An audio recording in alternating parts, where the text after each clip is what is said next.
Muy bienvenidos en esta mañana de domingo, Día del Señor, día que apartamos para compartir este tiempo también de la comunión en familia, pero también la comunión nuestra como cristianos. Estamos, como ya hace un par de semanas, limitados con respecto a las reuniones presenciales, pero utilizamos este medio, que también de alguna manera Dios lo ha provisto, que es lo virtual, para poder estar juntos. Tal vez no es exactamente igual, no nos podemos abrazar como normalmente o tradicionalmente lo hacemos, o darnos el codito, pero podemos de esta manera también estar integrados. Hemos comenzado el día viernes con una serie corta, o sea, de estos dos mensajes que los he unido, que tienen que ver con el tema de la gracia de Dios. Decía yo el día viernes de que realmente estamos transitando un tiempo difícil como ciudad, como nación, que muchas familias están transitando el dolor de la pérdida. Muchos están con mucha tristeza y expectante de qué va a pasar con la familia que tienen internada en terapia intensiva. Estamos realmente en un momento crítico. Ahora, eso nos anima o nos alienta a no perder las esperanzas, a creer en el poder de Dios y en el milagro de lo que Dios puede hacer en la vida de aquellas personas que transitan hoy un tiempo difícil. Antes de presentarle el mensaje de esta mañana que se titula El Dios de toda gracia y que está basado en la primera carta del apóstol Pedro, capítulo 5, versículos 6 al 11, permítame orar para que realmente Dios bendiga su vida, bendiga su familia y también a aquellos que transitan tiempos difíciles por estas horas. Oramos al Señor. Padre Celestial, nuevamente te damos gracias por este día que hemos apartado para estar en familia, este día que dedicamos, Señor, para que encontrarnos no solo entre nosotros, sino también contigo. Porque realmente, Señor, buscamos de tu consuelo, de tu asistencia en momentos como estos, en los cuales estamos transitando difíciles. Padre, queremos rogarte que tú bendigas a aquellos que han sufrido pérdida en estos últimos días y que están sufriendo la separación de un familiar, de un amigo, de un ser querido. Y rogamos por aquellos que están, Señor, en un hospital esperando el milagro tuyo. Que tú realmente te manifiestes poderosamente en la vida de estas personas, en la vida de estas familias. Lleves consuelo y lleves esperanza, Señor, a cada hogar en esta hora. Bendícenos ahora también al escudriñar, al mirar tu palabra, para que también traiga gracia y esperanza, Señor, y aliento fresco de vida en esta hora. Lo pedimos en el nombre de Jesús. Amén y amén. El pasaje que hemos mencionado así de 1 Pedro 5 comienza diciendo de la siguiente manera: humíllense pues bajo la poderosa mano de Dios para que Él los exalte a su debido tiempo, echando toda su ansiedad sobre Él, porque Él tiene cuidado de ustedes. Sean de espíritu sobrio, estén alerta. Su adversario, el diablo, anda al acecho como león rugiente viendo a quién devorar. Pero resistíanlo firmes en la fe, sabiendo que las mismas experiencias de sufrimiento se van cumpliendo en sus hermanos en todo el mundo. Y después que hayan sufrido un poco de tiempo, el Dios de toda gracia, que los llamó a su gloria eterna en Cristo, Él mismo los perfeccionará, afirmará, fortalecerá y establecerá. A Él sea el dominio por los siglos de los siglos. Amén. Qué tremendo pasaje y realmente esta manifestación de la gracia de Dios expresada por el apóstol Pedro. El Nuevo Testamento comienza y termina con la gracia de Dios. O sea, con aquello que Dios nos regala como el don precioso que Él puede entregarnos a cada uno de nosotros, los que decidimos de todo corazón recibirlo a Él como Señor y Salvador. La primera que encontramos aquí es que la gracia es aquello que se manifiesta en nosotros cuando realmente abrimos nuestros corazones. Dios se revela a sí mismo en su gracia por medio de Jesucristo. O sea, esa es la revelación especial que encontramos. Así podemos ver que esta expresión tan particular donde el Señor realmente se manifiesta a través de su poderosa gracia. La gracia refiere entonces al carácter inherente de Dios. O sea, su grandeza, su plenitud son manifestadas a través de su gracia. Y sabe una cosa, Él se complace en dar de su gracia y su misericordia, especialmente en estos tiempos. Cuando nosotros damos algo, estamos expresando el carácter de Dios. Cuando recibimos algo, estamos demostrando el carácter de Dios en nuestra propia persona. La gracia muestra entonces lo que Dios es en su grandeza, pero a la vez también muestra nuestra pequeñez. Y eso es lo que realmente queremos reflejar en este día. En este escrito que hemos abierto hay lo que yo podría llamar algunas leyes, algunos principios, algunos estatutos o modelos de cómo debiéramos conducirnos en estos tiempos difíciles. El pasaje está en un contexto de la persecución de los hijos de Dios en aquel tiempo en que el apóstol Pedro escribe. ¿Cuál es la situación? La situación era crítica, estaban dispersos por todos lados, estaban sufriendo, como dice el pasaje. Por eso es que este pasaje es aplicable a este tiempo. Déjenme mencionar algunas de estas leyes que encontramos aquí, o este formato, este modelo de cómo vivir en un tiempo de dificultades como esta. La primera cosa que menciona allí es la ley de la humildad. Humíllense pues bajo la poderosa mano de Dios para que Él los exalte. ¿Sabe una cosa? El mundo considera que aquellas personas que se humillan realmente no son personas con una fuerte convicción, ¿no? Como que la humillación no es una virtud para destacar. En todo caso, el poder, la fuerza, hasta en algunos casos el orgullo, pareciera ser que tienen mucho más prensa que la humildad. Ahora, la humildad que está mencionada acá tiene que ver con una característica como persona.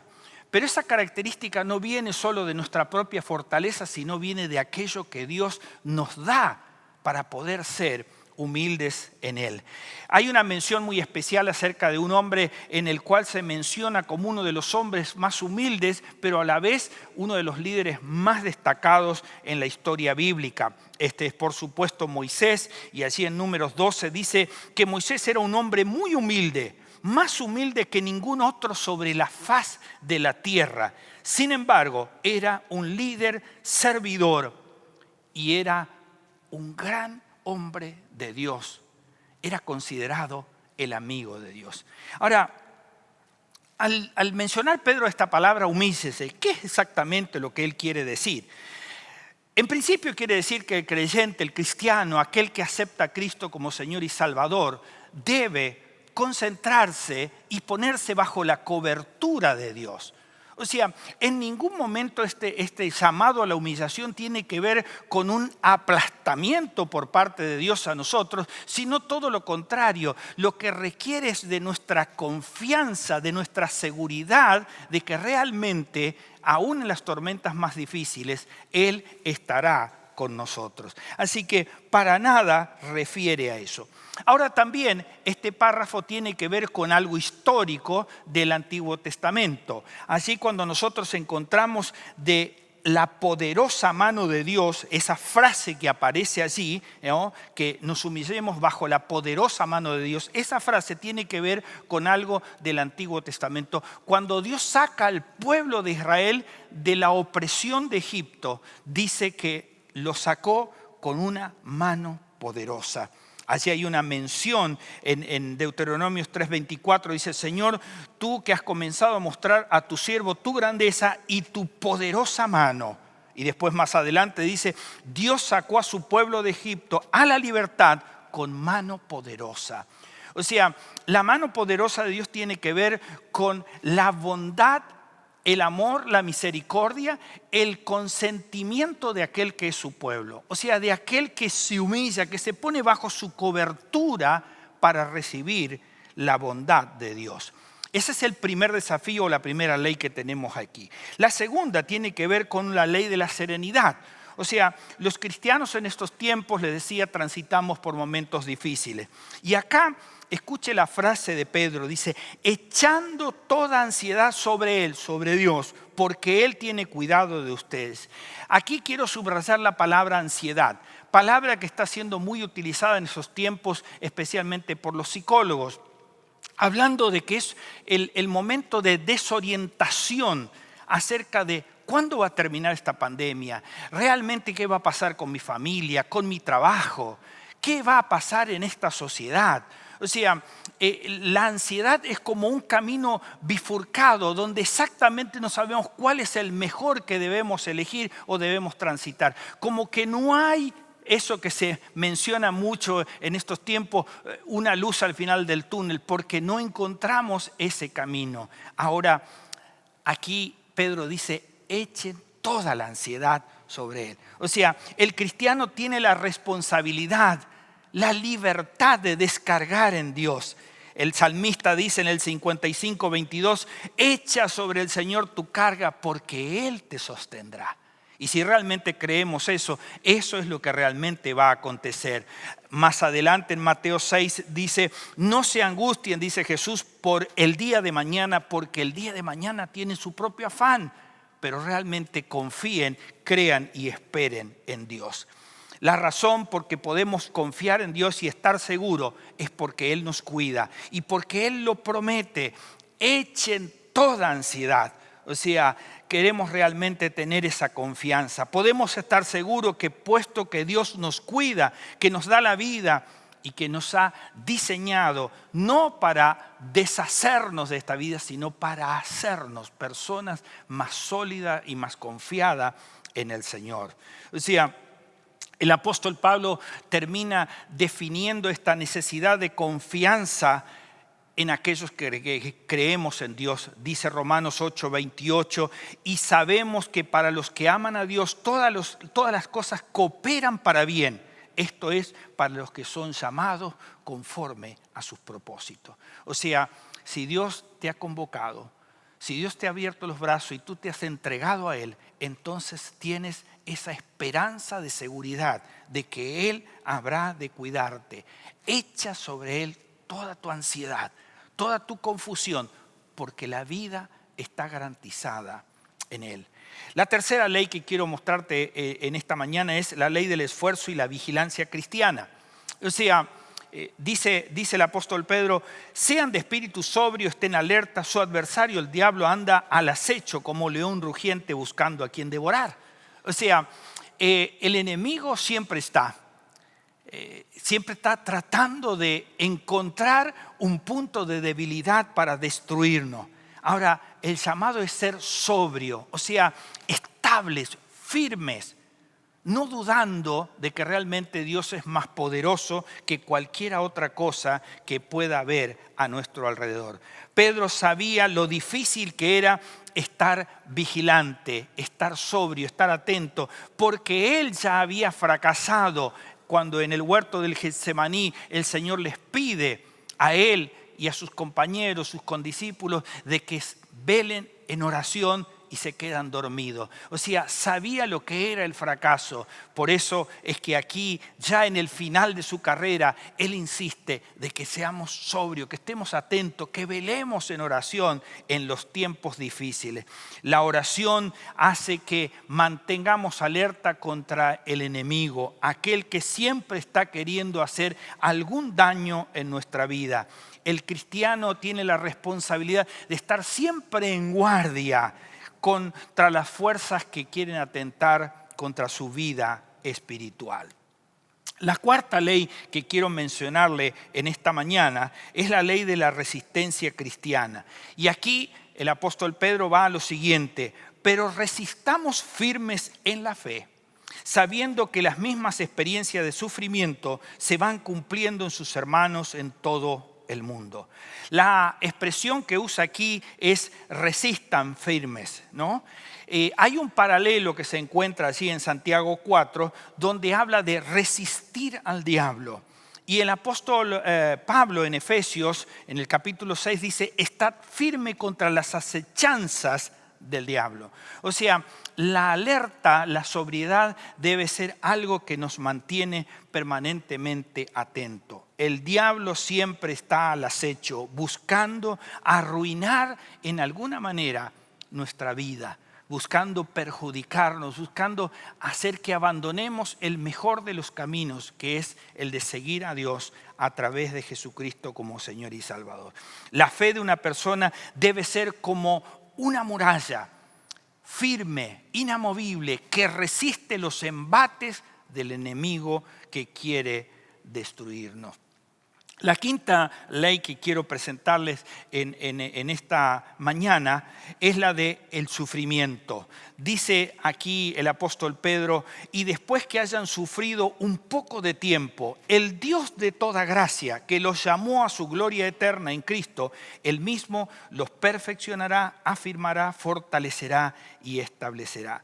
Lo primero que debemos considerar aquí es que el sufrimiento no será para siempre, no es eterno. O sea, llega un momento en que termina. Puede ser que tengamos una vida con muchas etapas de sufrimiento, pero no permanecerá para siempre. Ahora, ¿qué quiero decir con esto? Es que en algún momento eso va a terminar, porque la garantía que las Escrituras nos dan dice que no hay nada que pueda separarnos del amor de Dios. Y así lo expresa el apóstol Pablo en Romanos 8, así a partir del versículo 35, él se hace la siguiente pregunta: ¿podrá algo separarnos del amor de Cristo?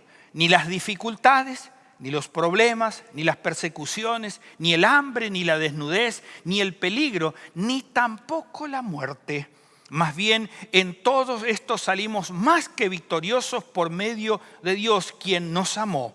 Pues yo estoy convencido, dice Pablo, de que ni la muerte, ni la vida, ni los ángeles, ni los poderes diabólicos, ni lo presente, ni lo que vendrá en el futuro, ni poderes espirituales, ni lo alto, ni lo profundo, ni ninguna otra cosa creada nos podrá separar del amor de Dios que es en Cristo Jesús. Esta es la garantía que tiene usted, esta es la garantía que tengo yo, esta es la garantía que tenemos todos aquellos que creemos en Dios y en su Hijo Jesucristo. Es que nada, pasaremos tiempo de sufrimiento, dice, por un poco de tiempo. Ese tiempo puede ser más largo o más corto, pero finalmente llegaremos a la victoria. La frase siguiente es más impactante aún. Es la que he usado como título en esta mañana, que habla justamente de lo que Pedro menciona como lo más grandioso, lo más espectacular, la revelación más majestuosa: el Dios de toda gracia. Ese es nuestro Dios, ese es en el cual creemos. Es aquel que expresa su gracia cada minuto, cada momento de nuestra vida. Desde que nos levantamos hasta que nos acostamos, el Dios de toda gracia es el que tiene la cobertura total sobre nuestras vidas.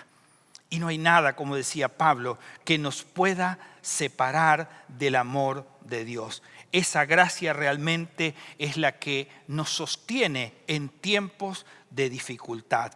Allí Pedro hace menciones diferentes acerca de la gracia en su propia carta. En capítulo 4, versículo 10 dice: según cada uno ha recibido un don especial, úselo sirviendo como buenos administradores, escuche esto, de la multiforme gracia de Dios. O sea, Dios se expresa de distintas maneras en nuestra vida.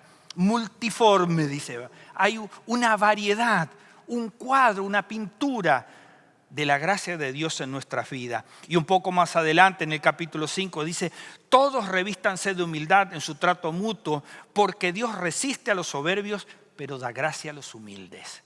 Así que este es un tiempo donde la gracia de Dios se derrama sobre nuestras vidas si estamos dispuestos a abrir nuestro corazón y esperar que realmente Él nos sostenga en estos momentos realmente difíciles. Ahora, no solo hace esta presentación hablando de todo lo que puede acontecer en tiempos de sufrimiento, sino da resultados de la gracia de Dios. 4 son los que aquí Pedro menciona con respecto a los resultados. El primero: por medio del sufrimiento Dios nos va a restaurar. La palabra aquí significa arreglar lo que está roto, lo que se ha quebrado. ¿no? Dios vuelve a soldarlo y ponerlo en su lugar. Esta es la misma expresión que usa Marcos allí en el capítulo 1 cuando habla de remendar las redes. O sea, aquello que se rompió vuelve a ser unido y vuelve a tener sanidad otra vez. Quiere decir que suplir todo aquello que se ha roto. Quiere realmente que el sufrimiento pueda ser cubierto mediante la gracia de Dios en el tiempo en que realmente pasamos como estos días que atravesamos en nuestra sociedad. La segunda cosa que dice que dará como resultado el derramamiento de ese Dios de gracia, de toda gracia, es en el sufrimiento Dios establece, dice. La palabra aquí significa hacer sólido como el granito, o sea, inamovible. Vamos a permanecer firmes en tiempos de la dificultad, en tiempo en que realmente el fuego de la prueba llega para tratar de tirarnos abajo. Dice, Él va a establecernos, Él va a ponernos firme como una piedra de granito inamovible. La tercera cosa que va a producir por medio del sufrimiento es que Dios va a fortalecernos. La palabra fortalecer aquí significa llenar de fuerza. Si sus fuerzas están abatidas, si usted siente que ya no tiene más fuerzas para pelear esta pandemia, dice que Dios en su gracia, este Dios de toda gracia, de toda misericordia, va a derramar en usted nada más y nada menos que fortaleza para seguir adelante. Y la otra cosa y la última es que Él va a mediante el sufrimiento, afirmar. La palabra aquí significa echar cimiento. Cuando tenemos que enfrentarnos a la aflicción, allí debemos estar más firmes que nunca. O sea, ahondar en nuestra vida de fe hasta lo más profundo para que realmente podamos salir adelante en las pruebas de fe. ¿Sabe qué dice Santiago en el capítulo 1? Sabiendo que las pruebas de vuestra fe produce paciencia y que la paciencia tenga su perfecto resultado para que sean perfectos y completos sin que les falte nada. Y si a alguno les falta sabiduría, que la pida a Dios, quien da a todos abundantemente y sin reproche, y le será dada. O sea, la prueba produce paciencia. O sea, y esa paciencia, dice, trae un perfecto resultado. O sea, vamos a madurar a través de esa prueba y vamos a alcanzar justamente la victoria. En la hora de la prueba es cuando descubrimos las grandes verdades de Dios en nuestra vida. ¿Y en qué está fundada? ¿En qué está cimentada? ¿Qué es realmente lo que creemos? El Dios de toda gracia es aquel que realmente quiere darnos todos estos medios y estos elementos para sobrevivir en un tiempo tan crítico. Permítame terminar en esta mañana con una pregunta. ¿Qué está produciendo la gracia de Dios en tu vida? Sería una pregunta que al final de este mensaje, o especialmente al final del texto bíblico, que es el que habla directamente, usted pueda considerar esto. ¿Sabe? Mencionamos mucho a lo largo de las predicaciones al apóstol Pablo. Un personaje muy especial, el apóstol Pablo. Un personaje que también dentro de su colorida vida también tuvo momentos muy difíciles de sufrimiento, que no los reveló en su totalidad, pero sí los comentó de esta manera. Allí en 2 de Corintios 12, él hace esta reflexión, dice: aun cuando he recibido de Dios revelaciones tan maravillosas, así que para impedir, dice Pablo, que me volviera orgulloso, se me dio una espina en mi carne, un mensajero de Satanás para atormentarme e impedir que me volviera orgulloso. En 3 ocasiones distintas, dice Pablo, le supliqué al Señor que me lo quitara. Cada vez Él me dijo: mi gracia es todo lo que necesitas, pues mi poder actúa mejor en tu debilidad. Así que ahora me alegraré, me jactaré en mis debilidades, para que el poder de Cristo pueda actuar a través de mí. Este era el apóstol Pablo. No hay una certeza clara acerca de cuál era el problema, cuál era la espina, cuál era el sufrimiento que tenía. Según algunos especulan, los estudiosos, que allí en Gálatas, cuando él dice que los escribo con grandes letras, su problema era la visión. Pero no está claro. Lo que sí está claro, lo que él quiere enseñar. Dice, para que yo no me enorgullezca y crea que el poder es mío, dice, sino justamente para que la gracia de Dios se manifieste en mí y el poder de Dios sea efectivo en mí. Esa es la gracia. De eso es lo que quisimos hablar este fin de semana, que en todo momento difícil, el aliento de Dios a través de su gracia maravillosa pueda fortalecerte, pueda hacerte firme, puedas luchar aún en los momentos más difíciles, porque al final, dice, la victoria está en Él. El poder de Dios se manifiesta por su gracia. Y yo deseo que realmente en esta semana seas fortalecido con el poder de Dios y seas fortalecido con la gracia de Dios. Que puedas disfrutar de esa gracia aún a pesar de los sufrimientos. No los negamos, existe, están, los estamos pasando. Pero sepa que la gracia de Dios es mayor a todo sufrimiento y saldremos victoriosa de esta situación. Deseo que Dios le bendiga en este fin de semana, que este día sea un día de descanso, de compartir en familia, de disfrutar y especialmente de buscar la presencia de Dios en su vida. El Señor le bendiga grandemente y nos estaremos viendo la próxima semana.